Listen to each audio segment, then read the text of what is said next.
కాంచన తన భర్తతో ఇలా అంటూ ఉంటుంది. చూడు, నా కూతురు గురించి తెలుసుకోవాల్సిన అవసరం నీకు లేదు, నా కూతురు గురించి తెలుసుకోకూడదు నువ్వు అని కోపంగా అంటుంది. ఇంకొకసారి నా కూతురు గురించి తెలుసుకునే ప్రయత్నం కూడా నువ్వు చేయొద్దు. ఎందుకంటే నా కూతురు ఎక్కడో ఒక చోట అది సంతోషంగా బ్రతుకుతుంది.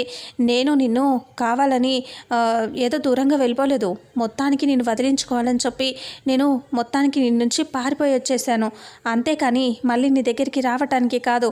నువ్వు నా మొగుడు అన్న సంగతి నేను ఎవ్వరికి చెప్పను, నువ్వు కూడా ఎవ్వరికి చెప్పకు. ఇక్కడైతే చెప్పినా ఎవరు నమ్మరు అని కాంచన అంటుంది. అలా అని చెప్తూ ఉంటే శేఖరం అలాగే షాకింగ్గా చూస్తూ ఉంటాడు. వీడేంటి ఇలా చూస్తున్నాడు అనేసి కాంచన వెనక్కి తిరిగి చూడగానే కోటేశ్వరరావు అక్కడే ఉంటాడు. కోటేశ్వరరావు ఆ మాటలు విని ఒక్కసారిగా షాక్ అవుతాడు. ఏంటి, నువ్వు తనే నీ భర్తనా అని అంటూ ఉంటే నేను అలా ఎప్పుడన్నాను, తను నా భర్త అని చెప్పలేదు నేను అని అంటే, ఇప్పటిదాకా నా భర్త అని నేను వదిలేశానని అంటున్నావు కదా అంటే, లేదు నేను అలా చెప్పలేదు. నేనేం చెప్పానంటే తన భార్య వదిలేసి వెళ్ళిపోయింది కదా, అలాగే నా భర్తని నేను వదిలేశాను, నువ్వు నా గురించి ఎందుకు ఇలా చేస్తున్నావని చెప్తున్నాను అంతే అని కాంచన కవర్ చేసి చెప్పడానికి చూస్తూ ఉంటుంది.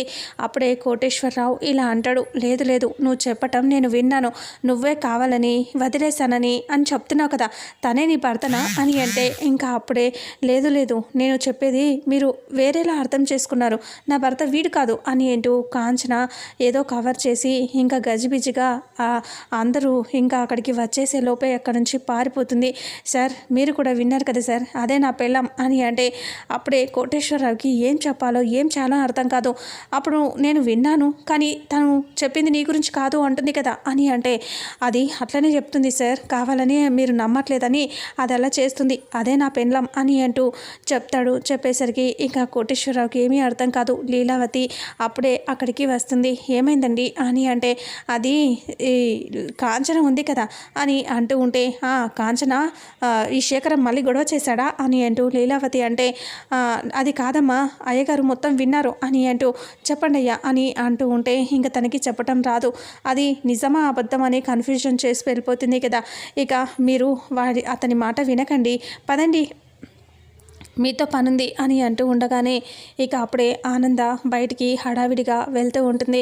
ఇక ఎక్కడికి వెళ్తున్నావు ఆనంద అని అంటూ అడగటంతో, అది అక్క చిన్న పనుంది, మళ్ళీ వస్తానక్క అని అంటూ ఆనంద లీలావతికి చెప్తుంది. ఇంకా అప్పుడే లీలావతి సరే ఆనంద అని అంటూ ఇంకా అక్కడి నుంచి వాళ్ళు లోపలికి వెళ్ళిపోతే ఆనంద ప్రకాష్ని కలవటం కోసం బయటికి వచ్చేస్తుంది.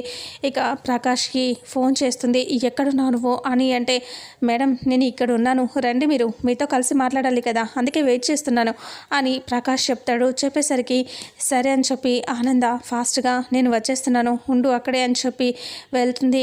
ప్రకాష్ని కలవటం కోసం బయటికి వచ్చేస్తుంది. ఇక ప్రకాష్ దగ్గరికి వెళ్తుంది ఆనంద. ఇంకా ప్రకాష్ ఏమో వెయిట్ చేస్తూ ఉంటాడు. అప్పటికే అనన్య ప్లాన్ చేసి చెప్తుంది, ఇంకా వాళ్ళిద్దరిని విడిపోవాలని, అలాగే లేదంటే నేను బయట వీడియోస్ ఫొటోస్ పెట్టేస్తానని ఇలా బెదిరించు అని చెప్పి ప్రకాష్కి చెప్తుంది. ప్రకాష్ కూడా సరే అలాగే చేస్తాను అని అంటాడు. ఆ తర్వాత ఇంకా ఆనంద టెన్షన్ పడుతూ అలా వెళ్తూ ఉంటుంది. ఇంకా ఇక్కడేమో శరణ్య ఇంట్లో ఉంటుంది కదా. ఇంకా శరణ్య వాళ్ళ అమ్మ నాన్న అక్కడ నుంచి వెళ్ళిపోతారు. ఇంట్లో నుంచి వాళ్ళు ఇద్దరు సంతోషంగా ఉండటం చూసి చాలా హ్యాపీగా ఇంట్లో నుంచి గీత విశ్వనాథం వెళ్ళిపోయిన తర్వాత శరణ్యకి చేయికి గాయమవుతుంది కదా, తనకి ఆకలి వేస్తుంది, తిందామని చెప్పేసి ఇంకా డైనింగ్ టేబుల్ దగ్గరికి వస్తుంది. వచ్చి అక్కడ కూర్చుని ఇలా తీసుకోపోతూ ఉంటే చెయ్యికి కాలుతుంది కాబట్టి అది నొప్పి రావటంతో అమ్మ అని చెప్పి అరుస్తుంది. ప్లేట్ కింద పడిపోయి పెద్ద శబ్దం వినిపిస్తుంది. దర్శన్ ఒక్కసారిగా పరిగెత్తుకొని వచ్చేస్తాడు. శరణ్య ఏమైంది శరణ్య అని అంటూ ఇలా కంగారుగా అడుగుతాడు. ఇక అప్పుడే శరణ్య చెయ్యికి గాయమైందండి అని అంటూ, ఇది చాలా నొప్పిగా ఉంది అని అంటూ చెప్పేసరికి, అవును కదా, నీ చెయ్యికి గాయమైంది, మరి నువ్వెలా తింటావు, నీకు తినటం రాదు కదా, అది నేను చూసుకుంటాను కదా అని అంటూ దర్శన్ అంటాడు. ఇక అప్పుడే శరణ్య చాలా బాధపడుతూ ఇంకా కన్నీళ్ళు పెట్టుకుంటూ ఉంటుంది. చెయ్యి నొప్పిగా ఉంటుంది, తను ఎలా తింటుంది, తింటాను రాదు కదా. అప్పుడే దర్శన్ తన చెయ్యిని తీసుకొని ఇలా కొంచెం కూల్ అవ్వాలని చెప్పి ఇలా గాలి ఊదుతూ ఉంటాడు తన నోరితో. అప్పుడే అలాగే చూస్తూ ఉంటుంది శరణ్య. ఇంకా దర్శన్ అలా కొంచెం సేపు దాన్ని కూల్చిన తర్వాత ఇక వెంటనే నువ్వు ఇలా ఉండు, నేనే తినిపిస్తాను నీకు అని అంటూ ఇంకా శరణ్యకి ముద్దలు కలిపి తినిపిస్తూ ఉంటే కన్నీళ్లు పెట్టుకుంటూ శరణ్య చూస్తూ ఉంటుంది. దర్శన్, ఏమైంది శరణ్య, ఎందుకు బాధపడుతున్నావా? ఏం కాదులే, తగ్గిపోతుంది అని అంటే ఇంకా అప్పుడే శరణ్య ఇలా అంటుంది, నేను బాధపడుతున్నందుకు, నొప్పిగా ఉన్నందుకు కాదండి, మీలో ఈ మార్పు చూసి ఆనందంతో వస్తున్న కన్నీళ్ళవి బాధతో వస్తున్నవి కాదు అని అంటూ శరణ్య అంటుంది. ఆ మాటలు వినేసరికి ఒక్కసారిగా దర్శన్ నవ్వుతూ, ఐఎమ్ సారీ శరణ్య, నేను చాలా బాధ పెట్టాను, నేను నిన్ను బాధ పెట్టాలని కాదు, కాకపోతే అది అనుకోకుండా కొన్ని పరిస్థితుల వల్ల అలా జరిగిపోయింది, అంతేకాని ఇప్పుడు కూడా నేను తిట్టాలని నేను తిట్టలేదు అని అంటే, నాకు తెలుసండి మీ మనసు ఏంటో నేను తెలుసుకున్నాను కదా, ఇంకా మిమ్మల్ని ఎందుకు అనుమానిస్తాను, ఏం కాదండి అని అంటూ శరణ్య అంటుంది. ఇక అప్పుడే దర్శన్ ఇలా బాధగా చూస్తూ తిను శరణ్య అని అంటూ తినిపిస్తూ ఉంటే శరణ్య దర్శన్లో వచ్చిన మార్పును చూసి ప్రేమగా అలాగే చూస్తూ ఉంటుంది.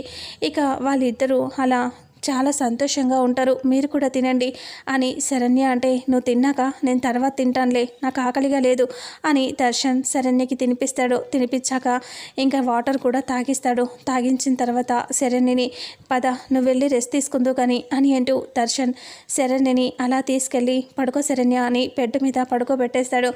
అప్పుడు దర్శన్ కొంచెం కాళ్ళ మీద బెడ్షీట్ వేసేసి అలా వెళ్తూ ఉంటే ఇంకా అప్పుడే శరణ్య దర్శన్ని ఏమండి అని పిలిస్తే దర్శన్ వెనక్కి తిరిగి చూస్తే, మీరు ఎప్పుడూ ఇలాగే ఉండాలండి, మీరు నాకు ఇంత చేస్తున్నందుకు చాలా థ్యాంక్స్ అని అంటే, థ్యాంక్స్ చెప్తావేంటి శరణ్య, నేను ఏమైనా పరాయివన్నా, నీ భర్తనే కదా అని అంటూ దర్శన్ అంటాడు. ఇక అప్పుడే శరణ్య చాలా సంతోషంగా నవ్వుతూ ఇంకా హ్యాపీగా ఉంటుంది. దర్శన్లో వచ్చిన మార్పును చూసి తన వంటికైన గాయాలని పట్టించుకోదు.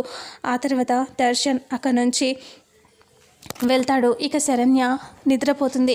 ఇక వెంటనే ఇక్కడేమో ఆనంద బయటికి వచ్చేస్తుంది కదా ప్రకాష్ని కలవటం కోసం. ఇక ప్రకాష్ వెయిట్ చేస్తూ ఉంటాడు. ఆనంద అప్పుడే అక్కడికి వచ్చేస్తుంది.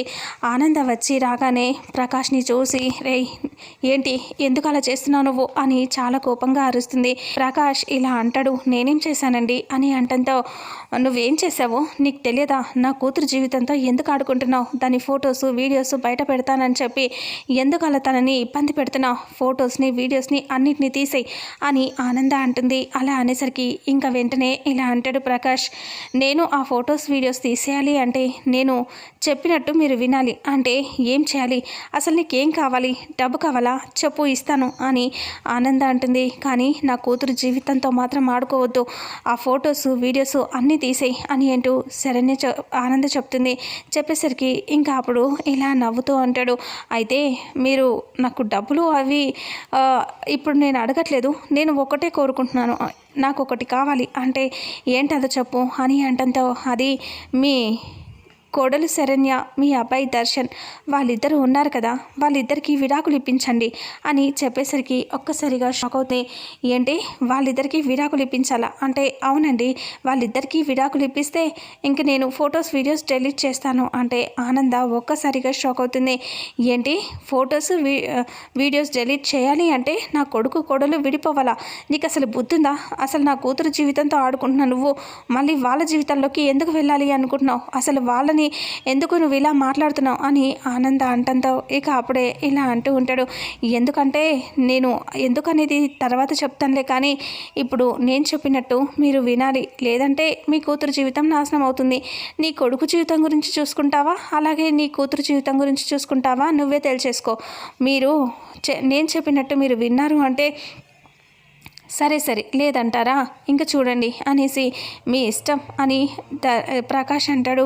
మీరు ఫొటోస్ వీడియోస్ నేను డిలీట్ చేయాలి అంటే ఫస్ట్ వాళ్ళిద్దరికీ విడాకులు అవ్వాలి, అప్పుడే డిలీట్ చేస్తాను, లేదంటారా సోషల్ మీడియా మొత్తం మీ కూతురు టాపిక్ హల్చల్ అయిపోతుంది, చూసుకోండి మరి అంటే, ఎవట్రా నువ్వు, ఎందుకు వాళ్ళ వెంట పడ్డావు, నా ఫ్యామిలీ వెంట పడ్డావు అని ఆనంద సీరియస్ అవుతుంది. చూడు, ఇంకొకసారి ఇలాంటి పిచ్చి పిచ్చి మాటలు మాట్లాడకు, నీకు డబ్బు కావాలా ఇస్తాను, లేదు అంతేకాని నా కోడలి విషయంలోకి వెళ్ళొద్దు అంటే నీ కూతురు విషయంలోకి వెళ్తే పర్వాలేదా, అలా అయితే తన జీవితంతోనే ఆడుకుంటాం, మీరు అక్కర్లేరు అని అంటూ చెప్పేసరికి ఇక అప్పుడే ఆనంద చాలా బాధగా సీరియస్గా ఆలోచిస్తూ ఉంటుంది. ఏంటి వీడు శరణ్యకి దర్శన్కి విడాకులు ఇవ్వాలని వీడికి ఏంటి అవసరం, అసలు వీడెవడు అని ఆలోచిస్తూ అలాగే ఇంకా వెళ్ళిపోతూ ఉంటుంది. ఆలోచించుకోండి, మీరు ఆలోచించుకొని మళ్ళీ చెప్పండి నాకు అని ప్రకాష్ అంటాడు. అలా అన్నాక ఇక అప్పుడే చాలా బాధపడుతూ అక్కడికి వచ్చేస్తాడు.